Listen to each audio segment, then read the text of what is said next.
बिस्मिल्लाहिर्रहमानिर्रहीम। General anatomy का second chapter है skeleton.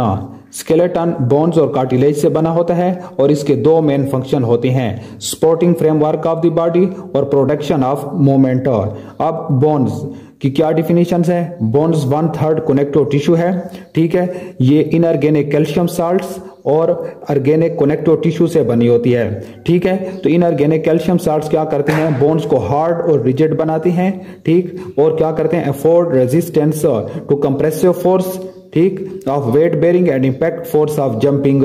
Impact force of jumping और वेट बेरिंग की वजह से जो कंप्रेसिव फोर्स प्रोड्यूस होती हैं उसको बोन्स क्या करती है? रेजिस्टेंस करती है। किसकी वजह से?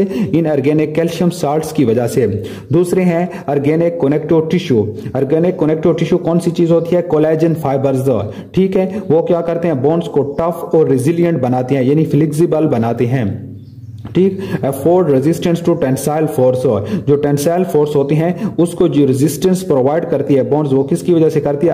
ऑर्गेनिक कनेक्टिव टिश्यू की वजह से करती है। फिर inorganic calcium salts is calcium hydroxy apatite Ca10PO4 whole 6OH whole twice. ये फार्मूला है किसका? इनऑर्गेनिक कैल्शियम साल्ट का। इनऑर्गेनिक कैल्शियम साल्ट्स का क्या नाम है? Calcium hydroxy apatite.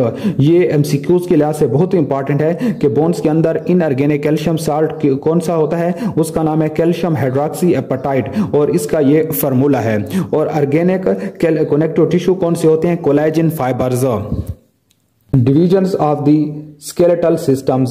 Skeletal systems को अब दो डिविजन्स में डिवाइड किया गया, एक्सियल स्केलेटन और अपेंडिकुलर स्केलेटन।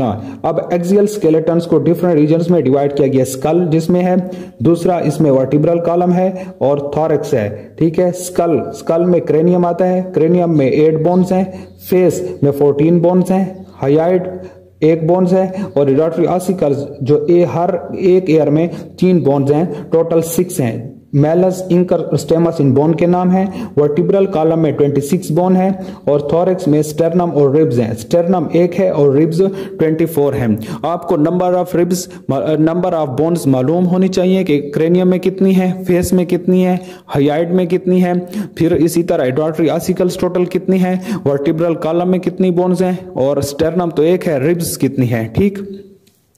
अब फिर क्या है कि अपेंडिकुलर स्केलेटन। पेंडिकुलर स्केलेटन में पेक्टोरल गर्डल, ठीक है, जिसको शोल्डर गर्डल भी कहते हैं, इसमें 2 बोन्स हैं, क्लेविकल एंड स्केपुला, ठीक।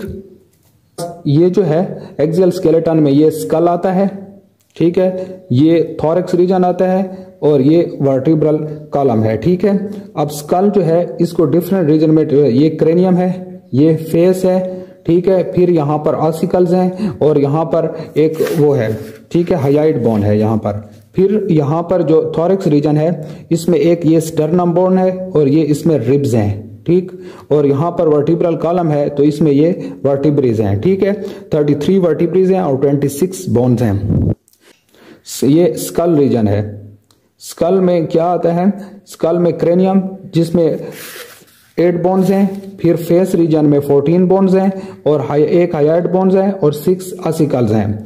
फिर क्या आता है कि फिर वर्टिब्रल कॉलम आता है। वर्टिब्रल कॉलम में टोटल 26 बोन हैं और 33 वर्टिब्री हैं। फिर थोरैक्स रीजन में क्या है? थोरैक्स में एक स्टर्नम है और 24 रिब्स हैं, एक तरफ 12 रिब्स हैं, ठीक हो गया। फिर क्या है? Appendicular skeleton.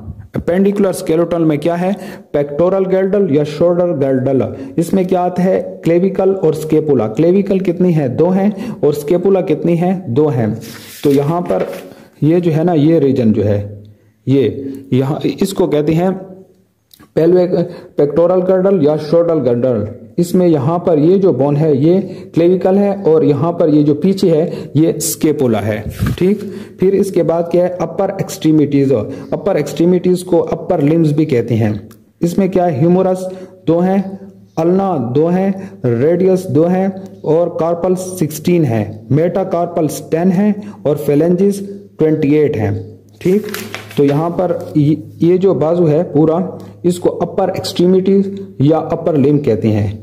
ये जो बोन है ये ह्यूमरस बोन है, ठीक है, ये एक इस तरफ और एक इस तरफ 2 हो गई। फिर रेडियस और अल्ना है, ये रेडियस एक इस तरफ और एक इस तरफ 2 हो गई। अल्ना एक इस तरफ और एक इस तरफ 2 हो गई। फिर कार्पल बॉन्ड्स हैं, कार्पल बॉन्ड्स टोटल कितनी है, यहाँ पर भी 8 है और यहाँ पर भी 8 है, तो टोटल 16 हो गई। मेटा कार्पल्स यहाँ पर भी 5 हैं और यहाँ पर भी 5 हैं, तो टोटल 10 हो गई। फेलेंजिस यहाँ पर भी 14 है और यहाँ पर भी 14 है, तो टोटल 28 फेलेंजिस हो गई। कार्पल बॉन्ड्स 16 है। ठीक, कार्पल बॉन्ड्स, ये इंपॉर्टेंट पॉइंट है कि कार्पल बॉन्ड्स टोटल कितनी है। फिर क्या है, फिर पेल्विक गर्डल है जिसमें पेल्विक या हिप बॉन्ड्स जो 2 हैं।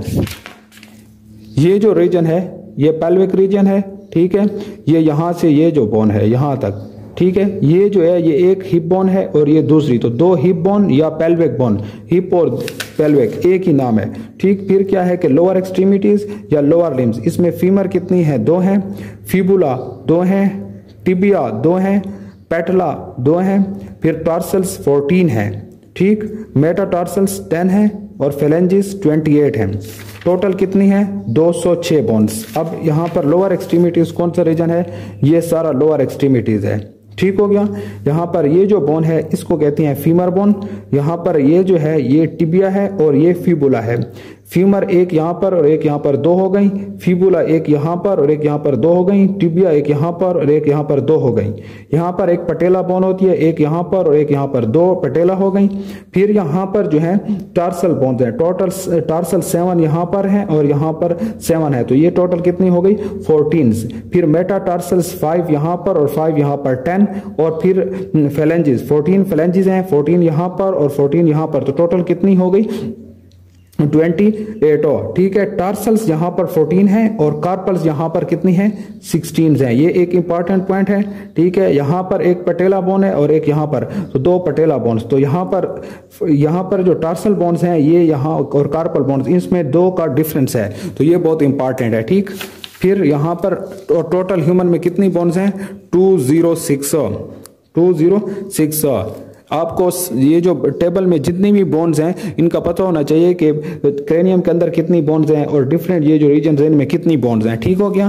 फिर इसके बाद क्या है, यहाँ पर बोन्स के बारे में, बोन्स हाईली वस्कुलर होती हैं, ठीक है, और इनकी ग्रेटर रीजनरेटिव पावर होती है बोन्स की। ठीक, other than except blood, bloods के बाद इनकी सबसे ज्यादा रीजनरेटिव पावर होती है। ठीक है, पहले नंबर पे ब्लड है, फिर दूसरे पे बोन्स हैं, ये बहुत इंपॉर्टेंट है। और अगर बोन्स को यूज नहीं करोगे तो ये एट्राफी, इसका साइज डिक्रीज होगा, और अगर ज्यादा यूज करोगे तो ये हाइपरट्राफी, ये इंक्रीज इन साइज होगा। ठीक हो गया। तो अब फंक्शंस देखते हैं कि बोन्स ये शेप और सपोर्ट देते हैं बॉडी को बोन्स। ठीक है, बोन्स के साथ मसल्स होती हैं, टेंडन्स और लिगामेंट्स अटैच होती हैं। ठीक है, lever for muscular action, muscular actions के लिए लीवर्स के तौर पर काम करती हैं। स्कल, वर्टिब्रल कॉलम और थोरेसिक केज जो है ये प्रोटेक्ट करते हैं डिफरेंट ऑर्गन्स को। स्कल जो है ब्रेन्स को करता है, वर्टिब्रल कॉलम स्पिनल कॉर्ड को करता है, और थोरेसिक केज जो थोरेसिक एंड सम एब्डोमिनल विसरा को करता है। ठीक हो गया। बोन मेरो जो है मैन्युफैक्चर करती है ब्लड सेल्स। ये बहुत ही इंपॉर्टेंट है कि ब्लड सेल्स कहां मैन्युफैक्चर होती हैं, बोन मेरो के अंदर। बोन मैरो के अंदर क्या स्टोर होता है, कैल्शियम एंड फास्फेट 97%। ये बहुत इंपॉर्टेंट है एमसीक्यूज के लिहाज से। फिर क्या है कि बोन्स मैरो के अंदर क्या होते हैं, रेटिकुलो एंडोथेलियल सेल्स होती हैं। तो रेटिकुलो एंडोथेलियल सेल्स का क्या फंक्शन है कि ये फेगोसाइटिक इन नेचर्स हैं। ठीक है, यानी कि ईटिंग ऑफ फूड को कहते हैं फेगोसाइटिक। ठीक है, तो फेगोसाइटिक नेचर्स हैं and take part in immune response of the body. ये एमसीक्यूज के लिहाज से बहुत इंपॉर्टेंट है। और बोन्स के अंदर क्या है कि लार्जर पेरा नेसल एयर सिनोसिस होती हैं, जिस तरह ethmoid sinusitis affect the timbre of the voice, voice का जो टिम्बर है उस पे अफेक्ट करते हैं।